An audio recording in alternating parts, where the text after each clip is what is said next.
How's it going? Welcome back to the Road Book Club. I know it's been a minute. And I'm trying to use all the tools that YouTube is giving me. And little by little, I'm learning. But guess what?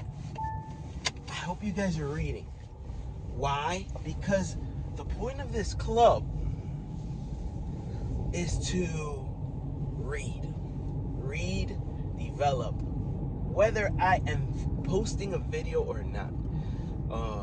Still growing, still developing, still looking for new and fresh opportunities that may come our way, right? But until you're prepared, those opportunities, you don't know. They evade you. They hide. They do like this. They see you and they go this way, or that's how it may seem to you from the outside. But in reality, and when I say you, I mean me. All right, it seems like opportunities evade, but in reality, what it is that it needs a little bit fine tuning, a little bit of preparation, a little bit of polishing, in order to grasp those opportunities when they come around. When I say this, I mean this very truly. Oh, they moved in. All right, somebody moved in. I mean this very truly. So look for those opportunities because they are there and they will present themselves. I have tested this, my friends. I have tested this. How do I know? It's because when you are in your right mind state, I'm going to jump on in here into the middle lane. And I'm just wait right here until I get an opening, a little gap. There we go. There we are. That's what you get when you drive thousands of hours. You learn the road pattern. Anyways, so I've tested this, and how have I tested this, you may ask? I'm glad you asked. When you start to operate and start looking for something,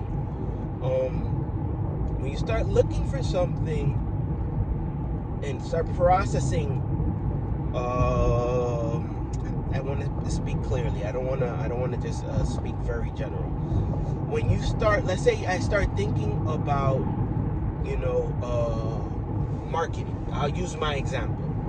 I started studying marketing. I started taking courses, online courses, started doing digital marketing. I started practicing the different exercises that were in the course. And that course allowed me to create research analysis, create competitive analysis, create, a lot of analyzing in a world where I am not particularly analytical. I am maybe on the low, but when you have the proper tools to be able to see the numbers start to make sense because it tells you what it means, and it's no longer, a calculation, but you just have to know where to go to get that information and to be able to translate that data into something that is consumable for the stakeholders or the higher ups or the bosses or the managers through presentations. This video is a presentation in the works. So as you're developing this, and I started thinking about marketing, and I would go out to work, out into the Uber and the Lyft world, I started seeing marketing popping up and popping out at me by driving by billboards and saying, hey, trying to figure out like, hey, are billboards even, a valid tool anymore? Like, there's no way to track it. There's no way to see whether it's working or not, other than saying, hey, I got a couple of sales, but there's no real way of telling whether those sales were from the billboard or whether it was from just happenstance. So as you're developing and as you're jumping into different arenas, things will start to pop out at you. I started speaking with people about marketing. Now, I don't know if I was the trigger or I was the catalyst to the conversation about marketing, or they were just talking about, hey, what's something that interests you? And then I started talking about marketing, and then they started talking about marketing, come to find out that they work in marketing, or they know somebody who works in marketing, and now they're connecting, and now we're, exchanging information, exchanging contacts, so that potentially in the future, it might be something that branches out. But it was because I was already in that mind frame to look for that specific opportunity and to look for that mark, to look for that thing that would pop out. And then that branched out into branding. Branding then started popping out at me. And it came from, the studying and learning the different things throughout the course. Fun fact, did you know that branding, like, Nike and Coca-Cola and whatever banks, TD Bank, Wells Fargo, all these things, they're recognized names because of proper branding, because they've done the work and they piled millions of dollars into making it a household name. AutoZone, I'm looking around, you literally just have to look around. AutoZone out here in the South is Cookout Burgers. Goodwill is actually one of the first part of some of the first and earliest memories that I had as a child. That's another story, but that's something that you see with proper branding. It becomes a household name. It meshes together with the marketing, and the way that it meshes together, or the way that it stands out at least, is that they've put millions of dollars into making sure that it becomes a household name. I've learned that they trigger a response with other things that has nothing to do with the product or with the brand. Coca-Cola is one of the ones that stands out. McDonald's too is one of the major ones. But Coca-Cola has been around a lot longer, and Coca-Cola it's cola. It's soda, and do we need it to survive? We do not need it to survive.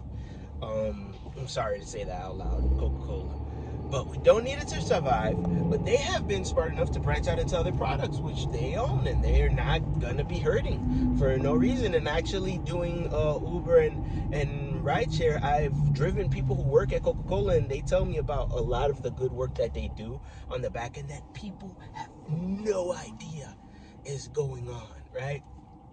Unless you look it up, because that happens a lot of the time. You're not going to find out the good that people are doing unless either they promote it or you have to look it up.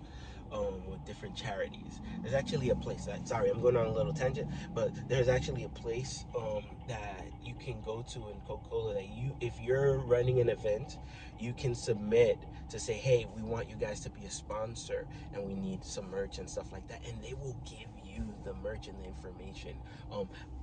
Do the research. I heard this from the grapevine. I heard this from people here. This is not the most reliable source, but I heard it.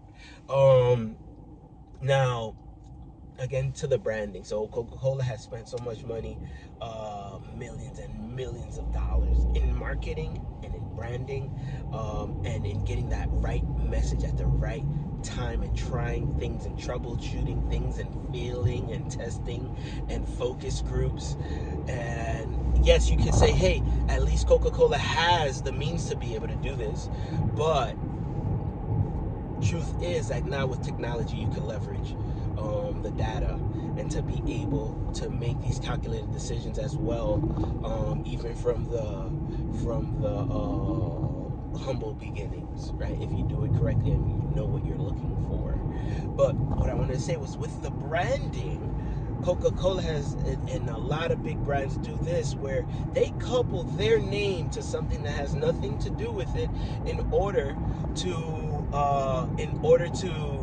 keep the name in circulation and become a household name. What does Coca-Cola have to do with a polar bear? What does Coca-Cola have to do with Santa Claus? Nothing. But Santa Claus wears red. and Coca-Cola is red. And Christmas is one of the biggest, holidays year round, right? And they were able to bridge that gap between Christmas and Coca-Cola and all the warm, fuzzy feelings of the truck traveling, lit up, driving through the village, and you feel warm, and yes, it's the most wonderful time of the year. They've done that, and it's not by accident. It's millions of dollars in motion to get these responses from you and me, my friends, just so we could buy a Coke. Right? And it's super exciting. You're getting the side of me that my passengers used to get when I would talk about marketing, and it was just like that. They're like, yeah, it sounds like you're passionate about it. Like, yeah, it's super interesting because they use this stuff on us, right? They use this stuff on us, and guess what? We buy in. We buy in, my friends.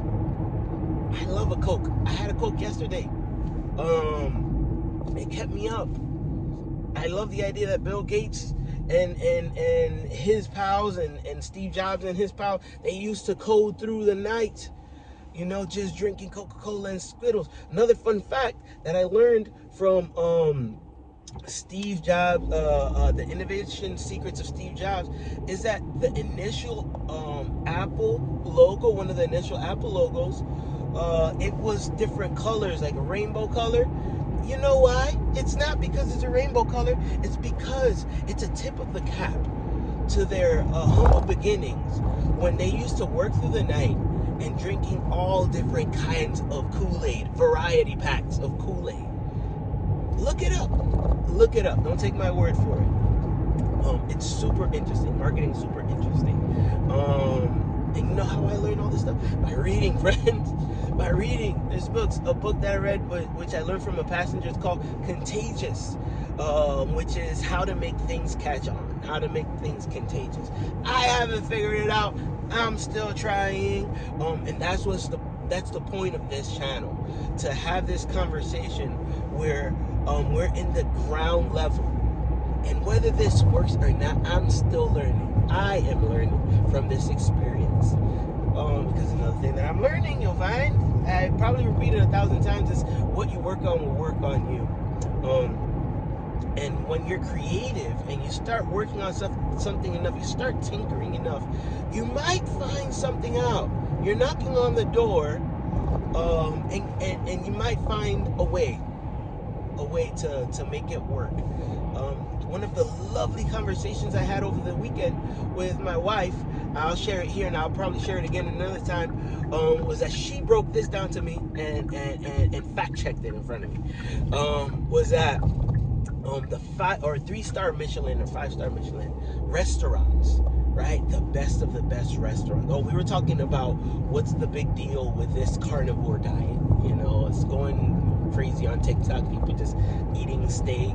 And I'm like, my first initial response is like, it's probably, the meat industry who's, secretly talking to these influencers, the ones who have, millions and 700,000 subscribers, even the micro influencers, to be able to push the meat sales forward. And then she was saying, like, probably true. And then she shared some cool facts about Michelin star restaurants, which happened years ago. Right? I love this show on Netflix called Chef's Table. I haven't seen the last couple of seasons, but when it first came out, it was like 6 episodes or something like that. Phenomenal, super inspiring. It transcends, cooking, and just gets you, like, it makes you want to just go run and do something. That's amazing in itself. But I saw the show, and it was talking about how chefs, the journey between from individual chefs, to get to the point where they're Michelin rated restaurants. And she was telling me that the idea of Michelin comes from the brand Michelin. And this came from years ago when the nuclear family kind of like was being established. Tires weren't being sold. The tires weren't being sold, so that was a problem because they were on the verge of being bankrupt. So they got the marketing team together and said, we need to do something in order to save this company. And I'm paraphrasing heavily, friends. We need to do something to save this company. And they said, how about we, let people know about remote locations that are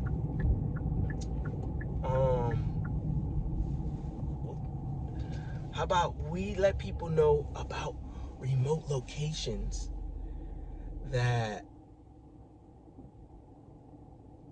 people can drive through, people can drive to, and build some wear on their tires so that they have to buy new tires. And sure enough, they started doing this great location over here. And it started off like that. But then they started giving it a rating. They created a system, my friends, to give it a rating.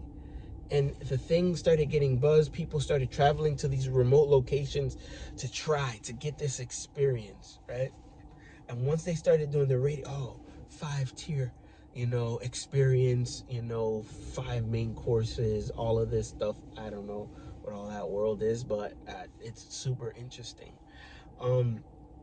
And it grew into this whole thing, this whole industry where restaurants sought out this 5-star rating because they were gonna be benefiting from people coming and spending an exorbitant amount of money in their restaurants. But in reality, it all stemmed from the need of selling tires. All right, I've said a mouthful today. And I think that the whole point of this thing is, let's continue reading, let's continue learning, because nobody else is going to learn for us. And we're not going to get any further by just watching TV and just kind of like twiddling our thumbs. Who twiddles their thumb anymore?